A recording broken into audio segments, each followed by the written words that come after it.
Hi there, and welcome to the Skylight Books author reading series.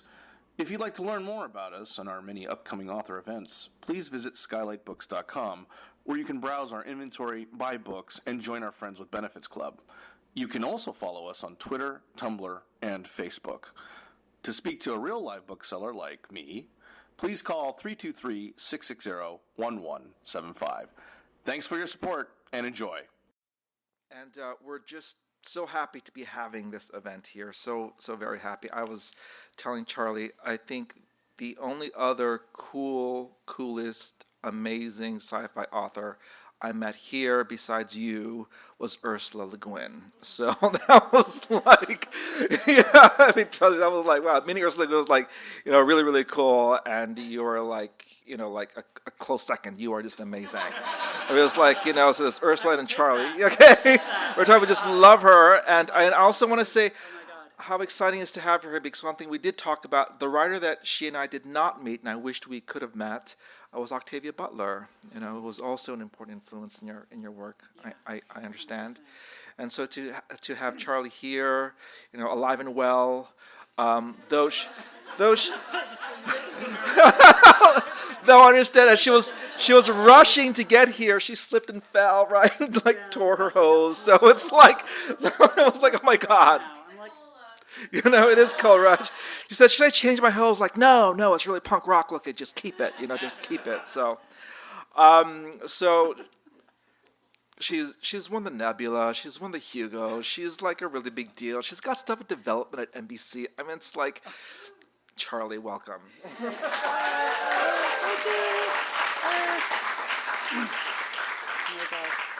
Thank you so much, and thank you so much for that wonderful introduction, Noel. I love this store so much. This is like one of my favorite bookstores in the universe. I'm so grateful to be here again. Thank you so much, Skylight Books. This is such a wonderful store. Is anybody sitting there? Okay, so if people are standing and don't want to be standing, there's a seat in the front. And, especially if somebody, yeah, okay, great. That didn't take long. Hi, sorry. Cool. Back in grammar school, they taught us all about crocodiles and what to do if you ever meet one. Don't try to run, because you're on their territory, and they can ensnare you in one of their long tentacles before you take your first stride. Plus, they can clear vast distances with their powerful hind legs, each one the size of an adult human. And their strong forelegs can climb any surface and dig through almost any barrier. You might be able to hide, because we don't know how they sense their prey. They can't rely on vision or hearing in this pitch-dark wind that they live in. They may use scent, or maybe they can detect motion somehow. Nobody's ever hidden from one, but you might be the first. The only real viable strategy, though, is to attack. Crocodiles do have a few weaknesses that a human can exploit. They have soft spots on the underbelly, where the carapace doesn't extend all the way around. I know where all of their major organs are, because I watched Frank the Butcher carve one up for some fancy banquet after a few hunters had gotten lucky, returning from the night in one piece and with fresh game. But their main weakness, the easiest one to reach, is the exact center of the pincer that's right in front of me right now, sticking out of the creature's head. The impenetrable shell contains 2 knife-sharp claws, but at their midpoint is a forest of 100 wriggling tongues, each one about the size of your little finger. If you manage to strike at the pincer's heart and hit those slimy appendages dead on, then you might kill it in one stroke. That pincer is so close, I can feel one of its edges scrape against my throat. It could slice my head off before I could even react. I try to summon all of my courage, brace my feet on the slippery ground to deliver one great blow to the warm spot at the pincer's fulcrum. I can do this. I'm strong enough. I raise both fists. Then I stop, because I can feel warm breath coming from below the pincer where the creature's mouth is, and that part of me that always stands back and pulls everything apart instead of just blurting out words is asking, why is a crocodile's mouth so far away from all those tongues anyway? She can't possibly be using them to taste anything or make any sounds. Why are they right at the center of this armored scissor, vulnerable, yet shielded? I lower my fists. Instead, I push my unprotected face forward, almost losing my balance in the dark. The pincer is all around my head and neck now, but it doesn't close and kill me.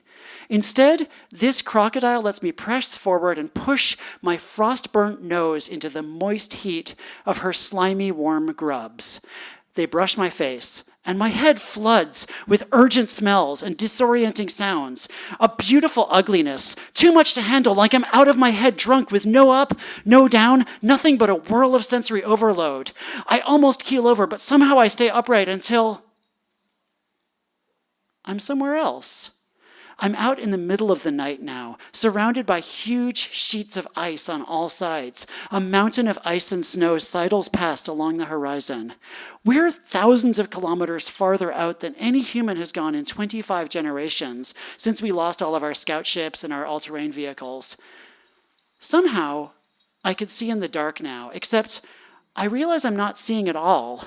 I'm using alien senses, and my mind is somehow turning them into sight and sound. I tear through the landscape so fast, the wind can't keep up. A sudden storm could rip me apart. The tundra could swallow me whole, but I don't even care. My back legs push against the ground and the ice surrenders, while my smaller front legs rip into the slick surface, propelling me even faster and keeping my balance. I'm not running. This is something much better. I've never felt this much power in my body. So many sensations flood into the ends of my two great tentacles as they taste the wind around me. I want to laugh, and then I turn and see that 4 other crocodiles are running alongside me, grasping some spiky devices in their tentacles and guiding a sled full of some precious metal. I feel a surge of pride, safety, happiness that they're with me and we're going home. Then we reach it. An elaborate structure in the shape of a rose with its petals spread, a circle surrounded by crisscrossing arch shapes. Only the very top pokes above the surface and the rest extends far below the ice, but still, its beauty almost stops my heart. A glimmering city in the middle of the night, many times larger than Siasfant, that no human eyes have ever seen. I must have blacked out because I wake up and find that the crocodile has swept me up in her tentacles and is using her front legs to brace me while also climbing the sheer rock face that I fell down before. I'm still frozen to the bone, but she has wrapped some kind of thick blanket around me that feels like something between moss and fungus. The fabric feels warm and dry, wound around my face with just enough slack to let me breathe. One tentacle covers my nose, and her cilia brush against my skin. I still can't see anything, but I feel our rise in my inner ear, and even with the crocodile's body shielding me, I can feel the bitter wind flow around me. She deposits me at the same spot where the 2 police officers pushed me over the edge into the night. I'm on the ground before I even realize she's laid me down, and I wriggle out of her covering, only to be blinded by the faint light for a moment. The cops are long gone. My rescuer is even bigger than the other crocodile that I saw being butchered when I was a child, with a thick carapace and weathered skin on her legs and tentacles. There are 2 large indentations, one on either side of her head, which look like big, sad eyes, but aren't. Her round shell hunches as she shields herself from the sudden exposure to partial sunlight, which no crocodile can ever endure. Her pincer opens and closes as if she's saying goodbye. Before I can take a proper look or try to communicate again or do much of anything really, the crocodile has turned around and is already disappearing back down the mountain into the night. So now I'm going to read a little bit from the end of the book, but don't worry, it's not a spoiler. No spoilers, I promise. But, I mean, minor spoilers maybe. But it's basically looking at that same scene that I just read you, but more from the point of view of the creature, whose name is now Rose. Rose keeps reminding me of how we first met. She shows me how I looked that first time, out on the ice, wearing my second-hand trendy clothes, dying and terrified. She's shown me that memory before, but this time I can more easily identify with Rose's perspective. I'm Rose, and I see this human shivering from cold and terrified rage, and she does that animal thing of tensing to fight or run. But then, instead, she does something that no human has ever willingly done before. Tilt her head back, let my tendrils touch her bare flesh. I feel Rose's surprise, her euphoria, that sense that something perverted and maybe wonderful is happening here. I try to ask Rose the question that's been bothering me ever since I came among her people. What do they believe in? I have to ask several times, and then she seems to get it, because she unfolds an ancient memory, the oldest that anyone has ever shared with me. Or maybe not a memory, maybe a legend, or a little of both. I can tell its age by the smooth edges, the lack of sensory detail, and the easy flow of the events, the same way that humans can spot that a story has been told and retold by a long chain of people, because it makes too much sense. Long ago, before the first civilization rose up on this planet, everyone lived in scattered burrows all over the night, with no more than maybe 100 people per burrow. They wove their tendrils together when anyone wanted to share information about what she had seen or what she had done. Or somebody might come up with a simple idea that she shared with everyone else, like a way to harvest more roots and grubs to feed into the web where their children were developing, or how to strengthen their barriers against ice slides and avalanches. And that's when their greatest love story took place. These two people who had grown up in different burrows. Do you need a seat? I see that you've got a cane. I'm sorry. Are you sure? Okay. Sorry, I don't mean to be rude. Okay. These two people who had grown up in different burrows came together after some brutal ice storms drove them away from their homes. The two refugees became inseparable, and their tendrils were intertwined whenever they weren't working or eating. They slept with their pincers wrapped around each other in their own mossy nook where the cool air ran over their carapaces. Their dreams flowed back and forth and between them, and their memories of fleeing their homes blended together until they almost shared the same past. Everyone else recoiled because this couldn't possibly be healthy for them. Plus, they were excluding the rest of the community, which was hurtful. People tried to pry the two of them apart physically, or sent one or the other of them off on long errands outside the burrow. At last, one of the oldest and most patient of the burrow's residents decided to talk to both of them together and find out exactly what perversion they had been drawn into. And then there were three of them. Entangled, inextricable. People began talking about evicting all three of them from the burrow. What had seduced the three of them into this unnatural closeness? A set of designs for a water wheel, using the nearby underground river to operate a crude mill that would help them to separate out the poisonous part of some of the mushrooms that grew in the caves. This was such a complex idea that one person couldn't invent it alone and then share it with everyone else. The concept needed to be shaped among two or more people working together. They couldn't even share it with the others until they had the concept. And these lovers had discovered a powerful thrill, a joy that went all the way down to their stomachs in weaving a big idea together. Like some wild rapture, the sensation of helping others to imagine something bigger than yourselves. Somehow, this weird love story is the foundation of this community's politics or maybe religion. Rose lingers on the oddest parts, like when they finally reveal their invention to the rest of the community, or the tenderness when the couple becomes a trio. I sense the echoes from all the countless other times that people have passed this legend around, and the lesson that comes with it. To join with others in shaping a future is the holiest act. This is hard work, and it never stops being hard. But this collective dreaming/designing is the only way that we get to keep surviving. And this practice defines us as a community.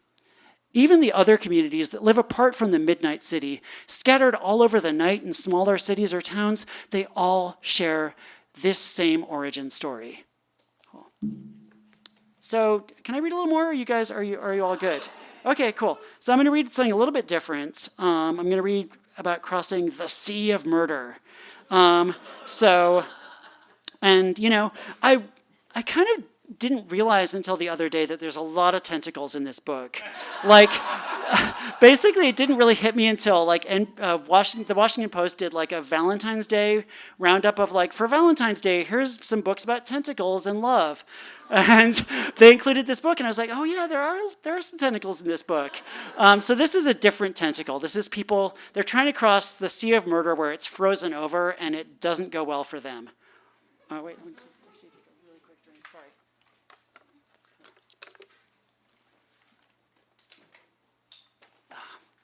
At first, they thought some seismic event had torn through the ice, or maybe some submerged mine left over from one of those ancient wars, a final revenge from some long-dead sailor.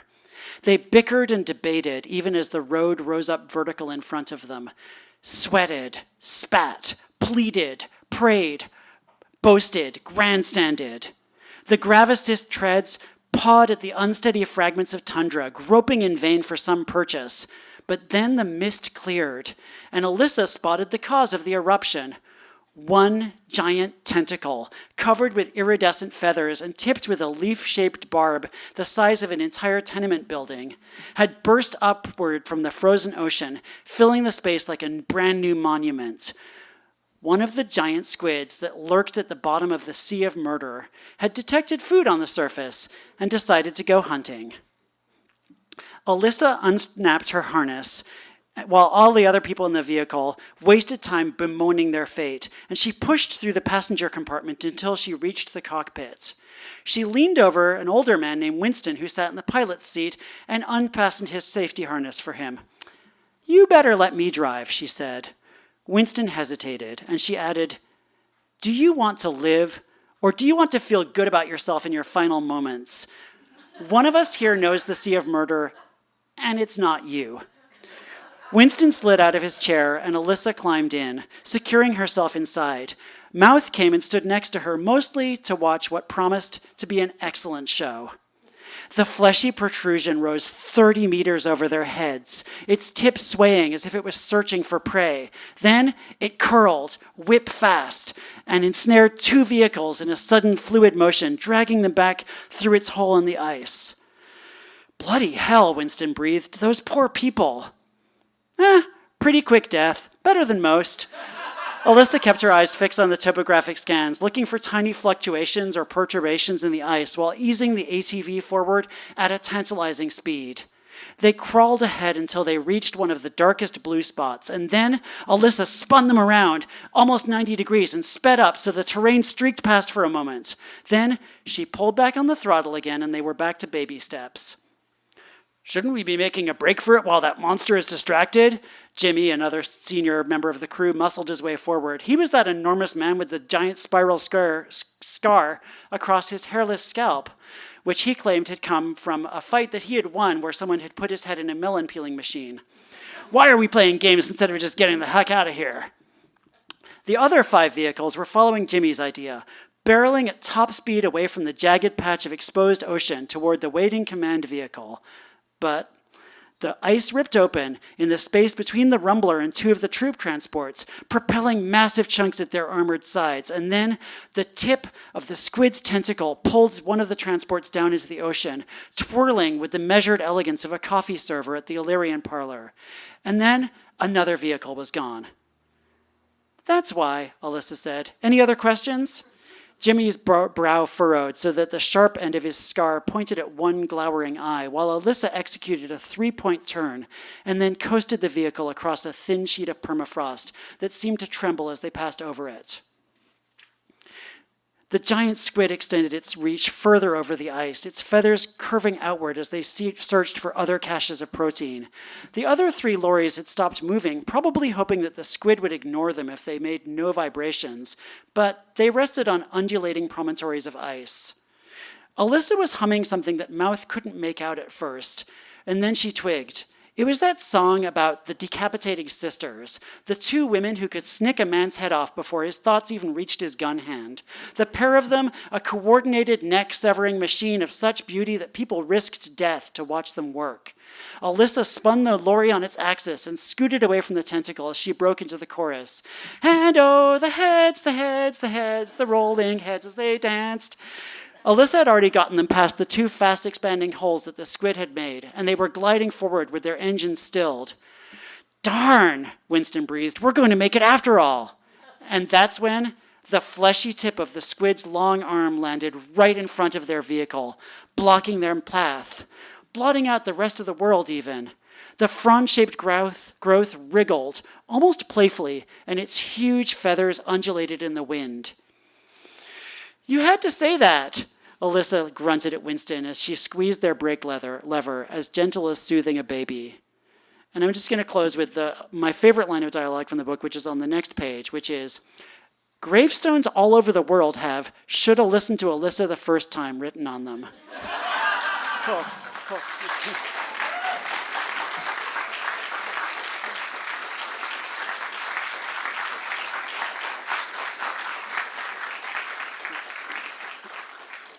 So, questions? Anybody? Anything? I don't know. AMA. Or not. We could do a single. Oh, hi. Christine, hi. What came first, the tidally locked planet obsession or the characters, or was it all at the same time?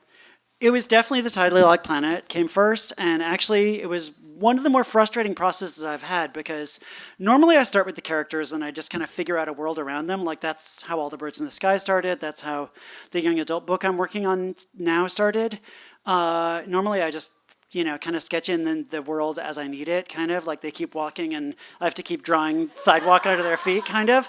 But in this case, I got obsessed with tidally locked planets because they're frickin' amazing. So a tidally locked planet, by the way, is a planet where there's one side that always faces the sun and one side that is always in the darkness. And so there's like permanent day side, permanent night side. The day and night are places rather than times. And that was actually something we were really careful about this in this book. The copy editor went through and made sure that we never use the word minute, second, hour, tomorrow, yesterday, the other day. None of that stuff is in the book because I didn't want any units of time that were Earth units. But anyway, so I was obsessed with tidally locked planets, and All the Birds in the Sky has this thing of like magic and science, which are these 2 opposites. And so I love people who are caught between day and night, which are like a different kind of opposites. And the idea that you could walk in the direction of the night or walk in the direction of the day was something I just got really obsessed with. And it's this harsh environment where people really have to kind of work really hard to survive, and it's tough, and society can be really oppressive depending on where you live. And so I spent like 2 years just sketching the world and kind of writing bits and pieces of things, and the characters were just not coming. And it was really only when I quit my day job in like May 2016, after like 2+ years of just sketching stuff out, that I was able to actually come up with characters who I thought, who I was excited to write, and then the book kind of came. But it took like a long, long, long time to get the characters to go in the world. Like, it was really backwards from my usual process. Cool. And somebody else had their hand up. Hi. I saw you say on Twitter about talking about quitting your day job to work on this book, and I was wondering what led to that decision, why you decided to feel that way. I mean, it was a bunch of things. It was the fact that I was kind of hitting a wall with this book, and I felt like it was really complicated. The world was like really complicated.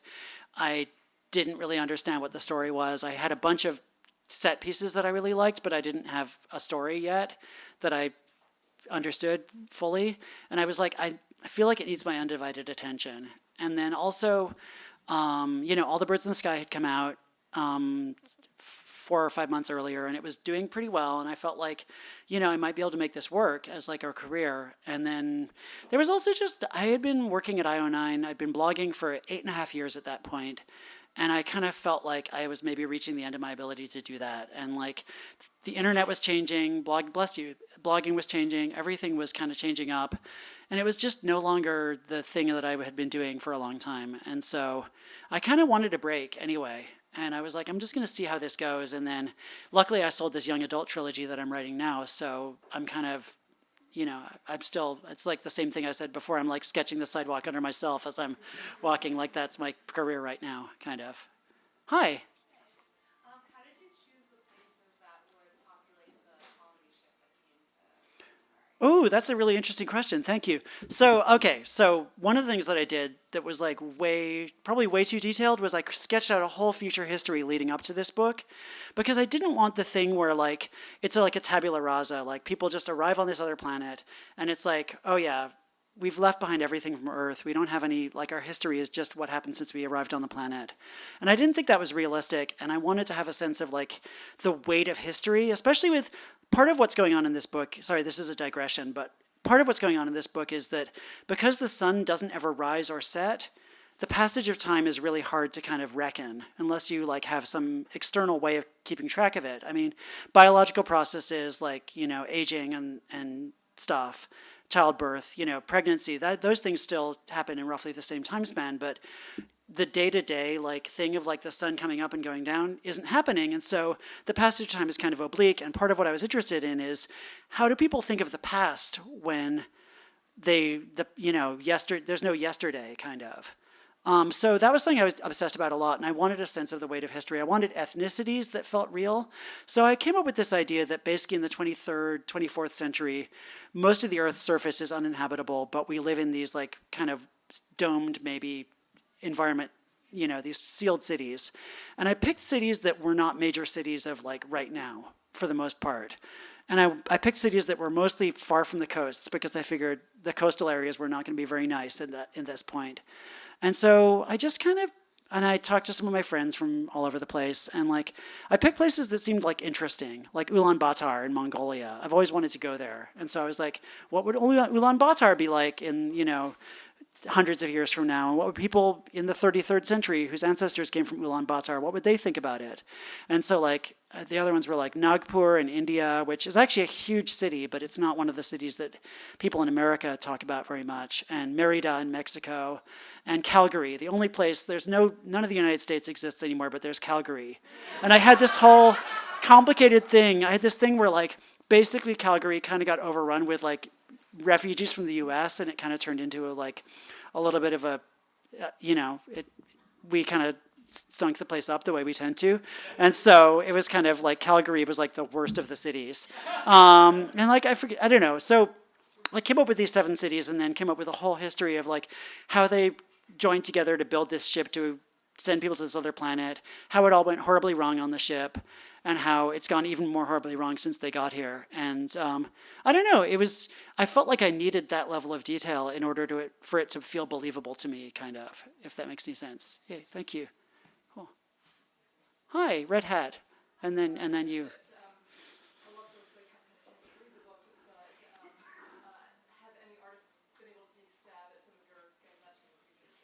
Oh, the creatures, because like we have the print, which is like one of the cities. So everybody I don't know if you heard this at the start, but anybody who buys the book gets a print, and I'll sign the prints too. But anyway, yeah. So no, not to my knowledge. Like, I mean, I did sketches. I doodled. I did sketches of like the crocodile / Gelet when I was writing it because I needed to visualize them. But I don't know if anybody else has yet. I would love that if somebody did. I mean, God, that would be amazing.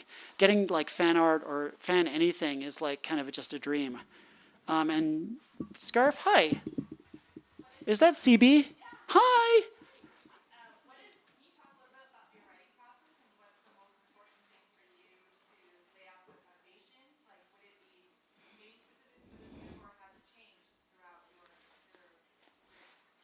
It's definitely changed. So the question was about my writing process. And part of my writing process is that I take a really long walk every day and go to a cafe somewhere and just kind of sequester myself, hopefully a cafe where I don't know anybody, and like just write. And like often while I'm walking to the cafe, I'll be kind of talking to myself about the story and where it's going, and people probably think I'm whatever anyway, whatever they think. Anyway,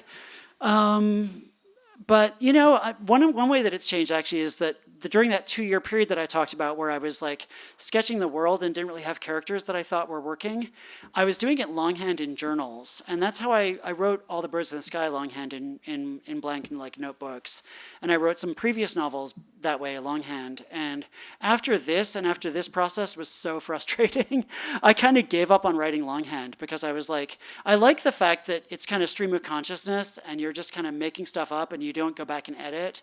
And there's, if you're writing in like a Moleskine notebook, there's no like icon that pops up at the top right hand of part of the page that says, you've got an email, someone tweeted about you, something terrible is happening somewhere in the world. It's just your blank page and your pen, and you can just kind of sit with it. But I felt like for this book, the kind of like stream of consciousness, just writing stuff down that came to me thing was not kind of working in the end. It was interesting. I had a lot of cool sketches and I did come up with a lot of stuff, but so I've kind of stopped doing that, but I might go back to it at some point. The most important thing for me is just to kind of like day to day, especially when I'm writing a first draft, but even in revision, the most important thing to me is to keep surprising myself, like coming up with stuff that I was like, oh, I didn't think that was gonna, okay, we're gonna go with that. And like stuff that kind of comes out of left field a little bit. Like, because if I'm not surprised, then I don't think I can surprise the reader in an authentic way. Like surprises that I'm like, I'm gonna surprise you, are just like you can see me putting little pieces in place and like dancing around behind the curtain or whatever. So it's, if I can surprise myself and not have it feel like it doesn't make sense, then I'm super excited. Cool. Hi. Going off of that, can you talk a little bit about short fiction versus novels for you personally? Yeah, so the question was about short fiction versus novels, and I started out writing nothing but short fiction, and I loved writing short stories, and like short stories are a great way to practice like writing a beginning and an end. Like you just have a lot of beginnings and a lot of endings, and like I tried that thing where I'm gonna write a short story a week, and I don't think I ever did, but I tried really hard to get that level of prolificity, I don't know. But I love short stories because it's basically, you can just get in and kind of tell like a moment where something changes and then get out. And with novels, you kind of have to like, there's a lot more middle. There's a lot more middle with novels than there is with short stories. And you have to kind of build and not have it feel just bloated and aimless. And like, there's maybe more twists with novels too. I love like just being able to say as much as I can in the shortest possible version of the story. I feel like that's always kind of more interesting in a way than having like unlimited space. Like, and with novels, you still don't have unlimited space, because once you hit 100,000 words, people start to get nervous kind of about like how they're going to print it or whatever. But I don't know. Like the longer it gets, the harder it is to sell, I think. But yeah, I mean, I love writing short stories. I'm really excited about novellas right now. I feel like everybody is like, a lot of the most exciting stuff being published right now is novellas, like Binti and the Murderbot Diaries and just a ton of stuff. J.Y. Yang's novellas, the Tensorate series. There's so much great novellas coming out right now. And like, I was in New York last week, and basically every other conversation with people in publishing and everybody else was like, are you gonna write more novellas? Are you gonna write some novellas? Why don't you write some novellas? Like, so I feel like maybe somebody's trying to tell me that I should write some novellas. I don't know. But I feel like those are like the sweet spot, because you write like 30,000, 40,000 words, and you can kind of go really deep with the characters, but it's more self-contained, I think. And I've experimented with taking some of my old unpublished novels and turning them into novellas by just cutting out some of the excess crap. And I feel like when you start cutting stuff out, they just get better, because you don't have to like, you don't have to take as much time with stuff and fewer subplots maybe. Okay. Hi, stripy sweater. Hi. So do you see City in the Middle of the Night as like, would you like to come back to this world in another novel? Maybe something's already planned, or maybe just unplanned possible? Yeah, thank you. So the question is, will I ever come back to this world in like another novel or something? I've thought about it. This is definitely a standalone. It's definitely not intended to be like the first book of a series or whatever. But, I would love to come back at some point and maybe, pick up like 50 years later, like a couple generations later, and see where things are. Because, I did like a little bit of a cheeky thing. The book starts with a translator's note, and if you read the translator's note carefully, this book has been translated into some alien languages into English, basically. Because I'm always like, how did we, I obsess about stuff like that. And so if you read the translator's note, it was written a lot later, I can use words, it was written a lot later than the rest of the book, and it kind of tells you what happens after the book ends, like if you really want to know. And what happens is, I mean, you'll see, but if you read if you get to the end of the book and you're like, so where's that going? Just read the translator's note again, and it kind of tells you where things are going. And there is maybe a novel about that. It wouldn't be the same characters, but maybe like 50 years later, like what's happening now with that kind of change. Cool. Hi. Hi, did you do any research, or did you talk to any people in your research, obviously you did a lot of research, but that live in Alaska, or there are places where they have very long nights? Yeah, I had a friend who, they asked questions about research and talked to people.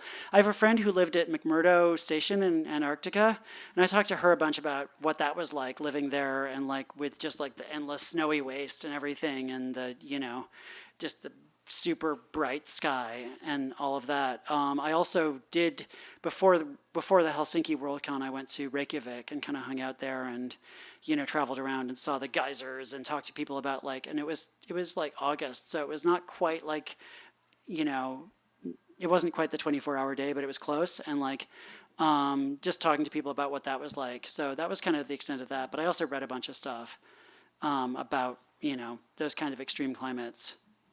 Cool, thanks. Hi, in the very back. How are we doing for time, by the way? Like 10, 15 minutes. Okay, cool. In the back, hi. When you're talking about how you were writing about this world for years on end, and then with your day job and you make up these characters, was there anything that you read or experienced that really ignited the inspiration to figure out who the characters were you were going to follow? Oh, man. So the question was, when I finally quit my day job and figured out the characters in the book and, what their story was there any particular thing that I read or did that ignited it? I don't think there was a specific thing. I mean, honestly, when you, especially the characters of Sophie and Bianca, who are, the kind of two of the four main characters in the book, a lot of that comes from reading Doris Lessing.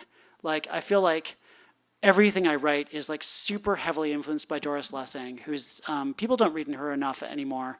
And one of the things that she does really well is super young, idealistic characters who have really kind of codependent relationships and make horrible decisions for noble reasons. And her Martha Quest novels do that, but also she wrote a book in the mid-'80s called, this is the best title, it's called The Good Terrorist. And it's about this group of young people who are living in a kind of group house in London somewhere, I guess, and they decide they're going to join the IRA and blow some shit up. And it's the most unsympathetic premise you could possibly have. And she makes them incredibly sympathetic and believable, and you don't root for them to successfully blow things up, but you root for them to be okay and to realize what idiots they're being. And it doesn't go that well for them because they're really not good at being terrorists. They're good terrorists, but they're not good at it, if that makes any sense. But that kind of, she does that thing super well, and I feel like that's really ingrained in my work. I love that thing that she does. There's a lot that she does that's amazing. Cool. Anyone else? Hi. You mentioned that you had a bit of a stall before you got to the story part. So what were the questions that you asked about your world and characters to get you to that point? Yeah, so the question is, when I was stalled out on the world and trying to figure out the characters in the world, what were the questions I asked myself? Okay, so I had this thing. I knew that the passage I read to you all, where Sophie, the main character, is pushed into the night and meets a crocodile and learns to communicate instead of being killed. That was something I always knew was going to be in there in some way or another. And in some versions of the book, it had happened a few years earlier, and we just kind of she learned how to communicate with these creatures, and she's already doing it. And that wasn't satisfying to me. I had to see her make that connection and figure that out in real time in the book. But so I knew that was a thing that was going to happen, and I knew that this was going to, and that there was going to be a lot of really crunchy politics about the societies, the human societies, and how they're trying to organize themselves to survive on this planet. And I think that, part of what I was trying to figure out is, why does she get sent into the night? Was she, like in one version, she was going with a hunting group and all the hunters got killed, but she survived because she learned to communicate with this creature that they were trying to hunt. But I didn't really sympathize with her if she was going on a hunting trip to go and kill this creature who we then realize is actually intelligent and awesome. That makes me kind of not like her at that point. So she's not a hunter. She's not going along on the hunting trip.